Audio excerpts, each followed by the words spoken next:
Talk about a crusher. Yes! Oh! Are you kidding me? And gone!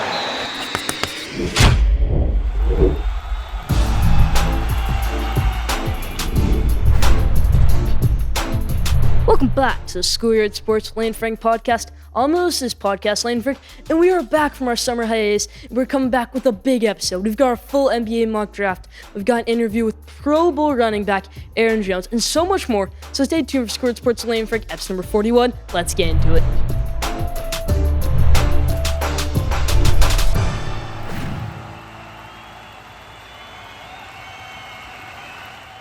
We'll start with episode number 41, how we always do, with our headlines in the NBA. The Milwaukee Bucks, they won the NBA championship, everybody. Okay, you know, at the start of the playoffs, you told me the Bucks were going to win the championship. I would have said, no way. At the start of the Nets series, if you told me they were going to win the championship, I would have said, no way. When the Nets were up 2-0 against the Bucks, I would have said, absolutely no way the Bucks even win a game in this series. They won the championship, everybody, okay?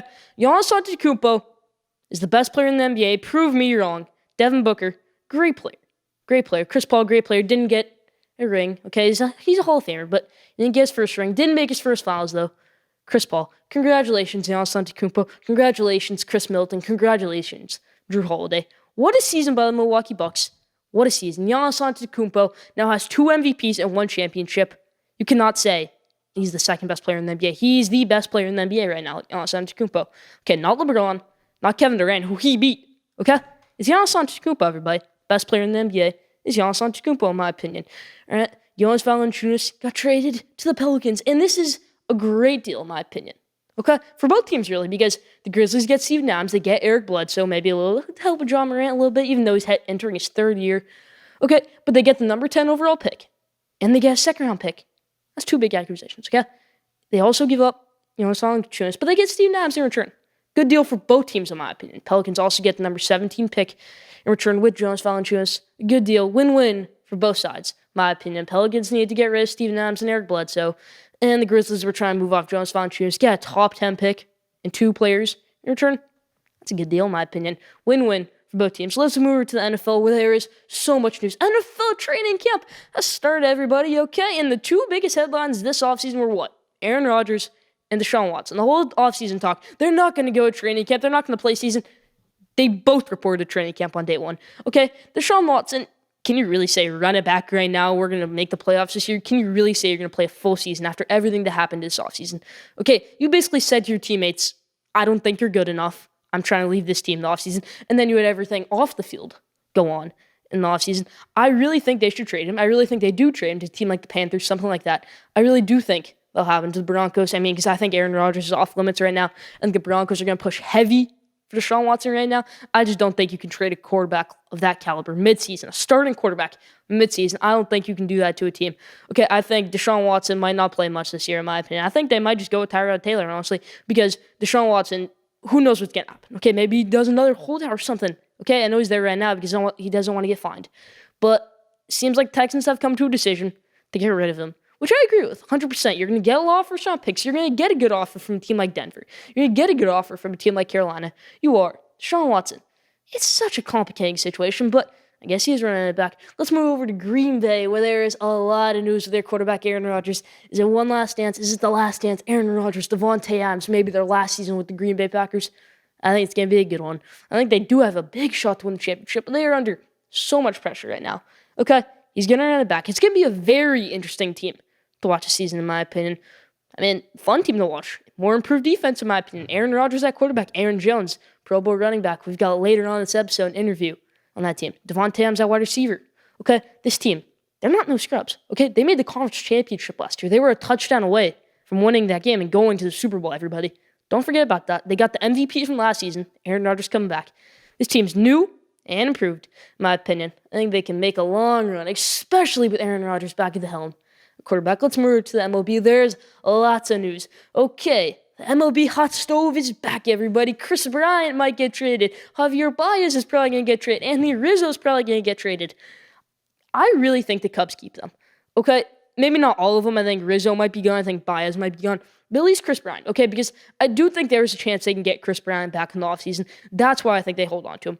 Or they could trade Chris Bryant, Javier Baez, and Anthony Rizzo for so many prospects and then get them all back in the offseason, basically the opposite of what they did with their Aroldis Chapman thing. Because people forget, when Aroldis Chapman was traded to the Cubs, they gave up Gleyber Torres, who's having a bad season now, but he was a great player up until the season. And then the Yankees just gone back in the offseason and didn't re-sign with the Cubs. The Cubs could flip that now. They could get the prospects and then get the players they traded this offseason and get in the back. They could get Chris Bryant back in the offseason even if they trade him. Then get Javier Baez back in the offseason, even if they do trade him. MLB Hot Stove's back. Adam Frazier got traded to the Padres the other day. It's a great time in MLB. MLB is in full swing.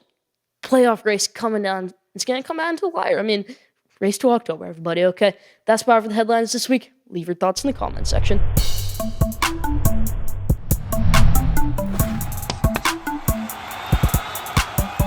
Now, top 5. This week's top 5 is top 5 NFL teams under the most pressure this season. Let's hop into it. Number 5, the Seattle Seahawks. Why? Even though they made the playoffs last year, this is why. Okay, because you've got a quarterback, Russell Wilson, who kind of requested trade in the last season, kind of didn't. Say you have a rough season again, go 11-6, something like that, make the playoffs, lose in the first round. He's probably going to request, he might be out, okay? I don't know what's going on in that front office, but in my opinion, the Seattle Seahawks are under a lot of pressure this season. 5th team, the most pressure. Number 4, the New England Patriots, everybody. Okay, you got Cam Newton, Mac Jones, you got a new and improved team. You spend so much in the offseason on these free agency players. What if none of them pan out? That's what I'm trying to say. A lot of pressure is under Cam Newton, okay? He's probably going to get the starting job week 1. If he can maintain that job the whole season, that's a successful season for Cam Newton. That probably results in a playoff if Cam Newton's the starting quarterback the whole year if he plays well, okay? Because if it's by week 4 and Cam Newton already has 10 picks, something like that, Mac Jones is in there, everybody, okay? Mac Jones is that starting quarterback of that team if Cam Newton, say, is struggling by week 4 or week 5. He is. Okay, Mac Jones, scrub, great player, Mac Jones. I think he's going to have a great NFL career, maybe not just this season. Okay, Patriots, number 4. Number 3, Chicago Bears, under so much pressure this season. Matt Nagy, you got one last chance, okay? One last chance. Andy Dalton is your quarterback right now. Okay, if they're 0-4, all right, and Andy Dalton's still their starting quarterback, Matt Nagy will be fired on the spot.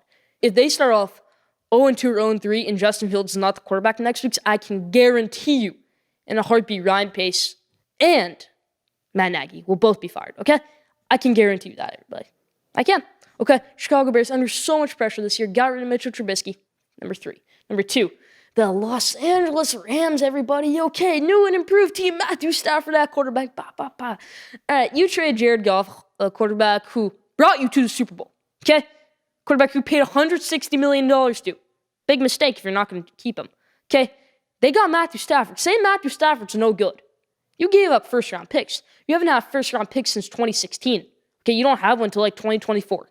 That's what I'm trying to say. Los Angeles Rams, number 2. Number 1, all right? I said earlier, the Green Bay Packers, everybody, all right? Say you have a great season, Aaron Rodgers like, yeah, I might come back. But say you have a rough season, make the conference championship, don't win it. Aaron Rodgers is gone. Devontae Adams is gone. Aaron Jones is staying because he obviously got his new contract this offseason, hard-earned. But this Packers team is under a lot of pressure this season. A very exciting team to watch. Very interesting team to watch, in my opinion, this season. That's about it for top 5 this week. Leave your thoughts in the comment section.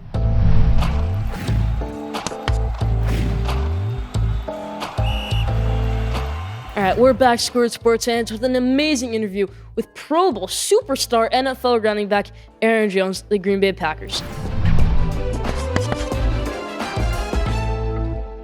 We're back, Schoolyard Sports fans. We've interviewed with star NFL running back Aaron Jones. Let's hop into this thing. First off, Aaron, thank you so much for joining us today. I know you got a busy schedule, training camp starting today, so thank you so much for taking a few minutes out of your time to join us. First question I've got for you. All right, going to training camp after pretty hectic offseason for you guys. Obviously, congratulations on your new contract, but everything with Aaron Rodgers and stuff. What are your expectations for you guys this season? I want to win a Super Bowl. I got to go down to Milwaukee and experience Game 6 and all that, and just seeing the trophy like firsthand. I got to take a picture with it. It just made me that much hungrier to win a Super Bowl. And I feel like we've been so close the past 2 years, so I feel like it's time to get over the hump. Yeah, I'm definitely rooting for you guys to win a championship. I think you guys definitely got a huge shot at winning the chip this year. Next question. All right, you're a great receiving back. You're a great blocking back. What's your favorite part about your game? My favorite part about my game is I think anytime I touch the ball, I have the chance to take it to the house, like getting the ball in space. But like you said, just being able to do all three, protect, run, and catch, the more you can do, the more they'll put you in the game and they'll call you a complete back. And that's what I want to be known as, a complete back. Yeah, I think you're definitely one of the best complete backs in the NFL, especially in today's NFL. I mean, I love those 70-yard touchdown runs you have. I mean, just I amazing. appreciate it. Yeah, yeah. All right, let's get fun here. Your Madden NFL 22 rating comes out this week. First, I want to ask you what you think your rating should be, and then what you want it to be. I think last year it was a 90 when it came out. I've been actually on the lookout for it. I think they're releasing them by position group each day. But if I had to say, I'd say 93. I think they got to bump me up a couple points from last year. I had a better year. Not as many touchdowns, but better rushing wise and receiving wise, yards per carry. So I think a 93, but anywhere 90 and up, I'm happy. Yeah, Devontae, your teammate, obviously a 99 overall this year. I think you can be I think you're going to start as like a 91, 93 overall, but I definitely think you can get up to be 99 I'll take overall 91 this year. anywhere. I think somewhere between 90 and 93. Yeah. But the goal is 99. Get that 99 Madden Club, the gold chain. That'd be so amazing. Yeah, you'll definitely be raised a top 5 running back this year for sure. I asked you what your expectations were for the season. How excited are you for this upcoming season? I mean, everything got figured out this offseason with Aaron. How excited are you, in my opinion, a more improved defense? How excited are you for this season? I'm super excited. I feel like we have all the guys in the locker room to get it done. We have a lot of playmakers on both sides of the ball, and we all click together. We have a great team chemistry, and like you said, we got everybody back. So I think it's time to get it done. Yeah, I think you guys definitely got around the Super Bowl this year. You obviously being an NFL running back, you go up against these amazing NFL defenses, obviously the Bucs and the NFC Championship game. Who's the toughest or the scariest player you've ever had to go up against? Toughest, I would say Bobby Wagner. He's been pretty good. Darius Leonard was pretty good. And I put Devin White in there as well, the Bucs linebacker. And Levante David, them two as a linebacker group together on the field.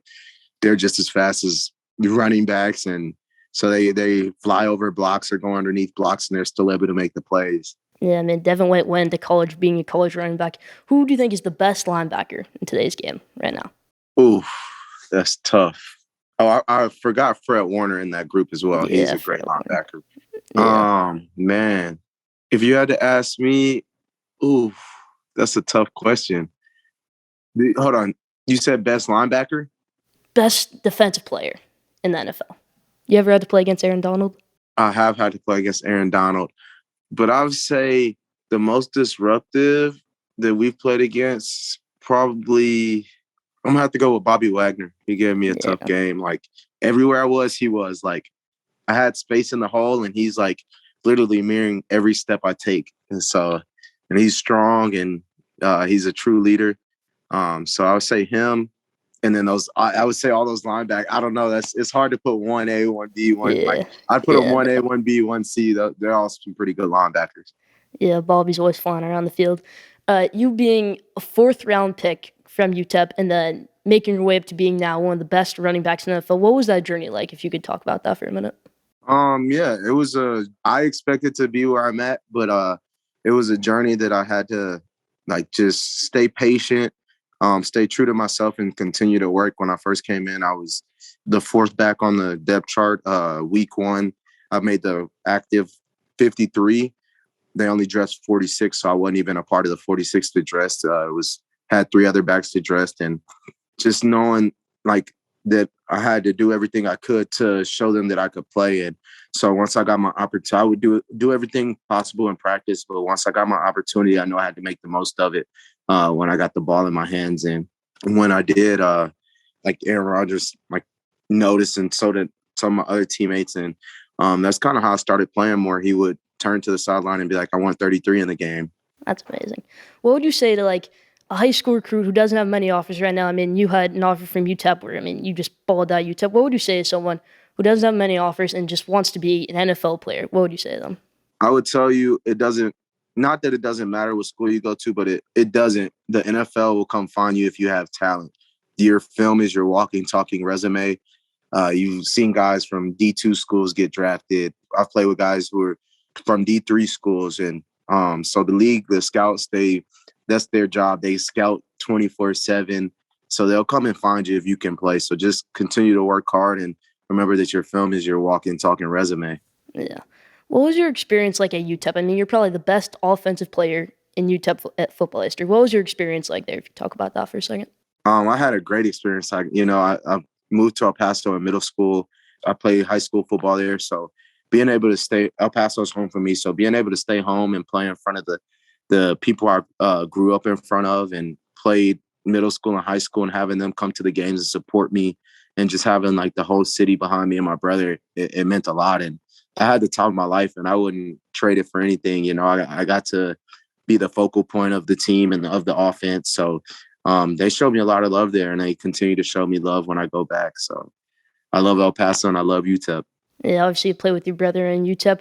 What was it like playing with obviously your brother Alvin on UTEP? And do you think there's any chance you guys play together again in the NFL? I sure do hope so. He came up here for rookie minicamp and they said they loved him. We just had a quarterback situation. So hopefully we get him back up here. It was a dream come true. That was always our dream and our goal to play college ball together. So my junior year, I got offered. That's when Mike Price was still the coach. He told my brother, you could be a preferred walk-on.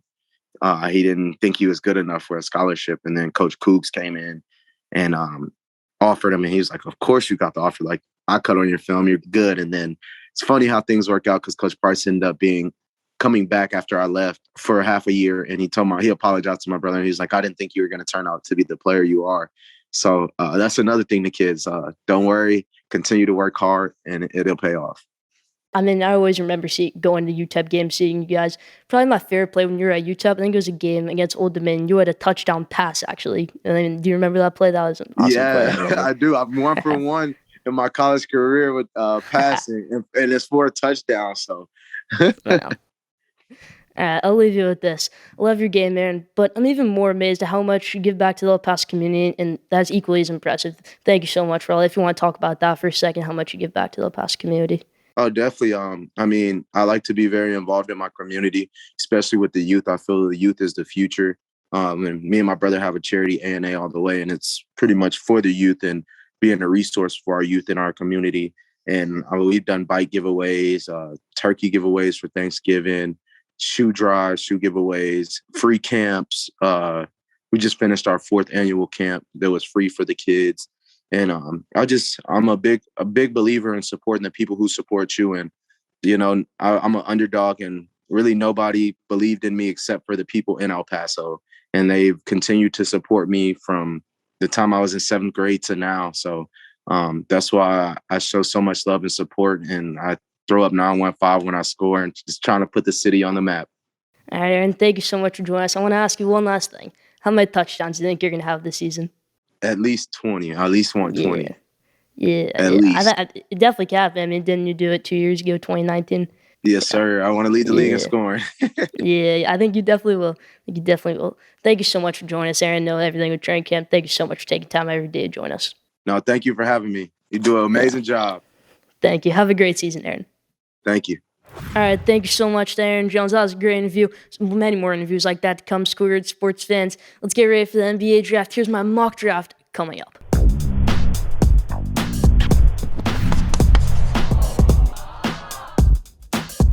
Now, did you know this week's Did You Knows? Did you know the whole entire NFC East last year, very bad division, second worst division historically in NFL history, maybe one of the worst divisions all time, okay? That's what the NFC East was last year. They had a combined 23 wins last year. You know how many wins the Bucks and Chiefs had combined last year? 25.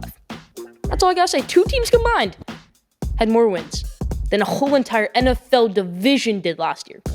Did you know that? Leave that in the comment section. That's about Did You Know this week.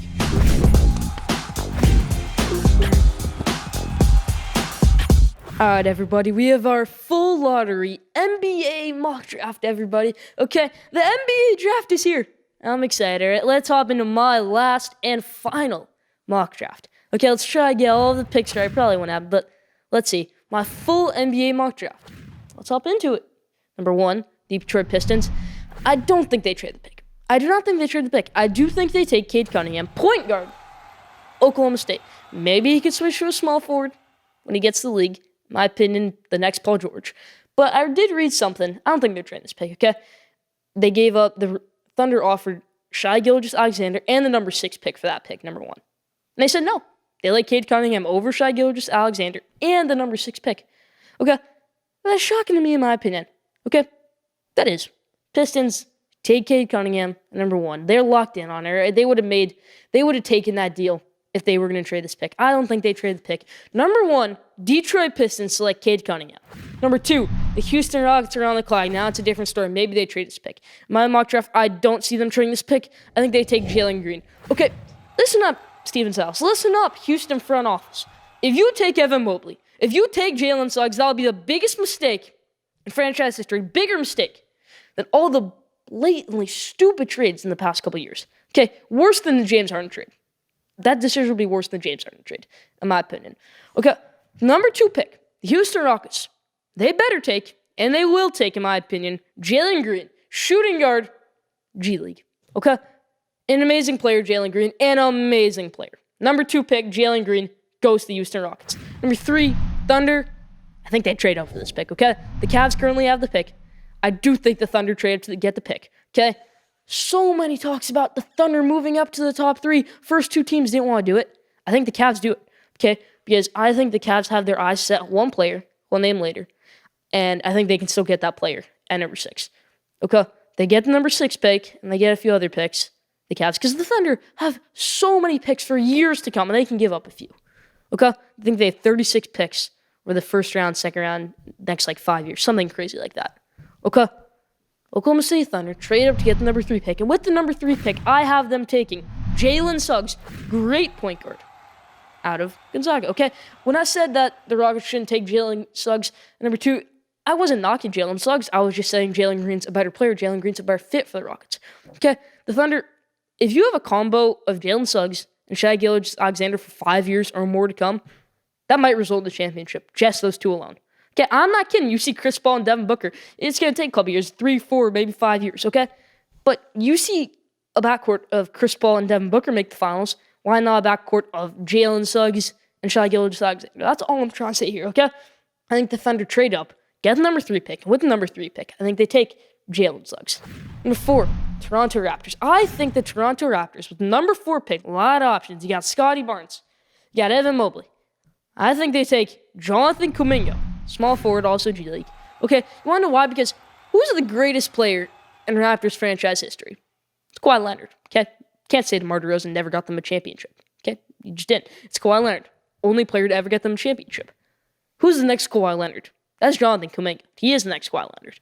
Why not take the next greatest player in your franchise history? Okay, Jonathan Kuminga is a perfect fit in my opinion. At number 4, going to the Toronto Raptors. Number 5.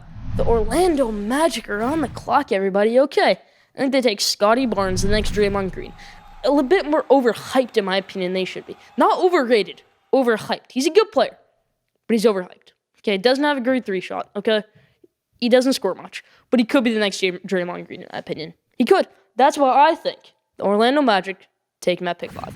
Number 6, the Cleveland Cavaliers are on the clock from the trade down with the Thunder. And I think they still get their guy. Who's their guy? Evan Mobley. Okay, it is Evan Mobley. No debating it. Brought USC to the Elite 8 this year. Averaged 20 points a game. Next, Anthony Davis. Yada, yada, yada. All of that. I think that's why Evan Mobley goes number 6 to the Cavs. If you have a team of Colin Sexton, Darius Garland, and Evan Mobley, that's a lethal big 3. Okay? Wait a couple years, and that's a lethal big 3. Maybe 3 years. Great big 3. Okay, Evan Mobley is going to be a terrorizing force in the NBA. He will be. Going number 6, the Cleveland Cavaliers.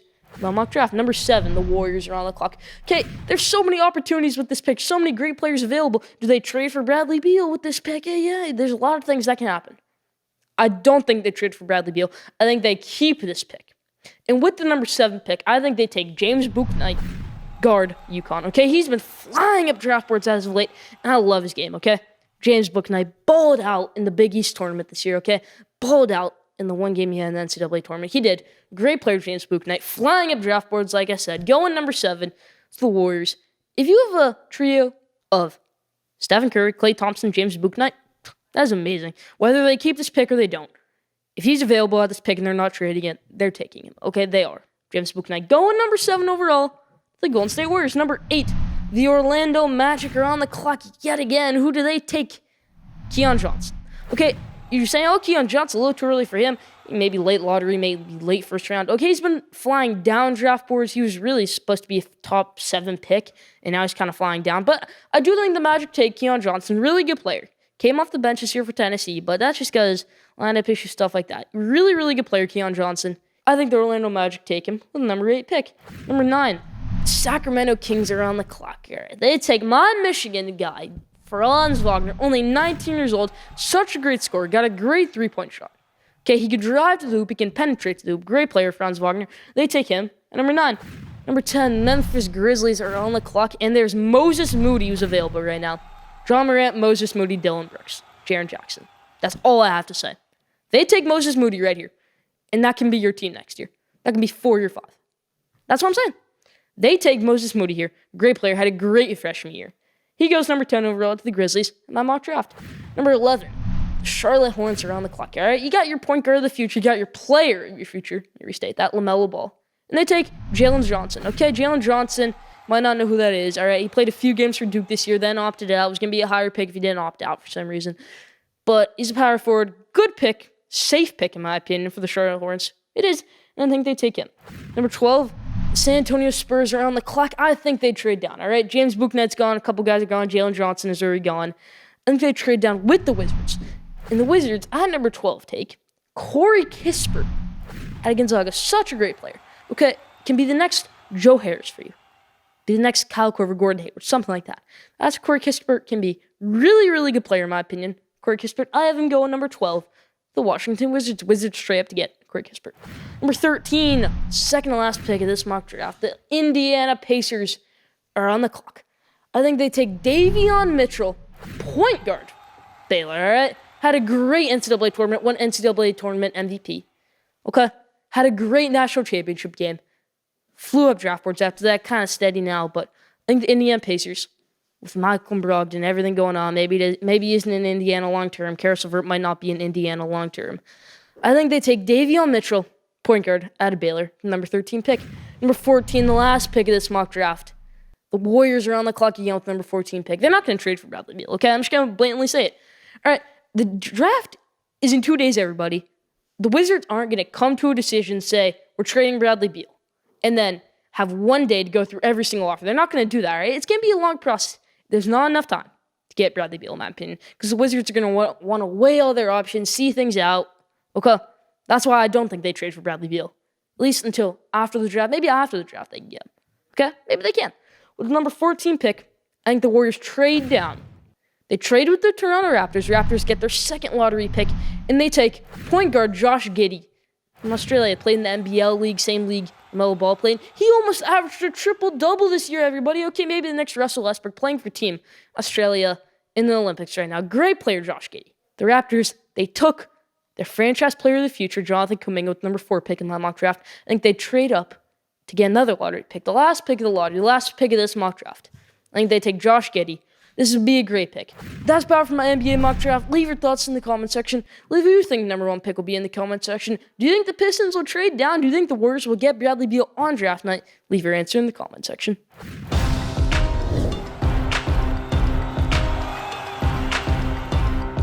All right, College Football Showcase is back and better than ever, everybody, okay? College football, unless you live under a rock, you know everything that's been going on in the college football world this past week. Texas and Oklahoma officially informed the Big 12 this week. They're leaving the Big 12. They're packing their bags and they're going to the SEC. All right, I am so excited about that. I want to get my full thoughts on this for realignment, okay? I've seen things, Michigan, Florida State, Clemson, Ohio State are all going to the SEC. If that happened, I would literally be so upset if Michigan went to the USC. Make it all one super conference then, like how you could in NCAA 14. All right, that's basically what college football's turning into right now with all this madness, all right? Kansas and Iowa State are probably going to get added to the Big Ten. West Virginia and Notre Dame are going to get added to the ACC. There's things about the Pac-12, USC, UCLA, and Oregon, Washington all wanting to join the Big Ten. What? Do you really want an Oregon team having to fly like 5 hours to play Rutgers and Piscataway? Okay, that's just not going to work, okay? You can't do West Coast teams and East Coast teams, okay? That's not going to work out, in my opinion. Conference realignment's going crazy right now. College football is going crazy right now. How is this going to affect college basketball? Leave your answer in the comment section on that. How will all this affect college basketball? Kansas will be great for the Big Ten in basketball. Good for football also, a team to beat up on, cupcake game. A really interesting thing to see in college football going on right now. I'm very happy about the Oklahoma-Texas thing. Just not everything with the Pac-12, Big Ten, Super Conference. I heard things about an ACC-SEC merger. That stuff's interesting in my opinion, because what if you get a Clemson-Alabama match every year in the regular season and not in the playoffs? That's interesting to me. A lot of news going on in the college football world. Leave your thoughts in the comment section. That's about for College Football Showcase this week.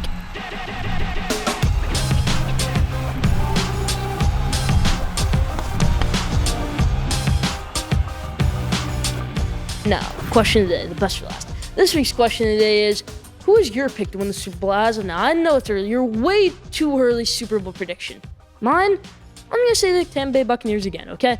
I think the Tampa Bay Buccaneers repeat.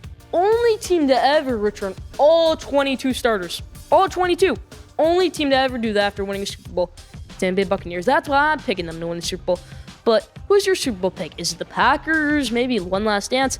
Is it the Cowboys if you're really crazy? Is it the Chiefs coming back as the runner-up last year, now winning it this year? Is it the Bills or is it somebody else? Leave your answer in the comment section. That's about for question of the day this week.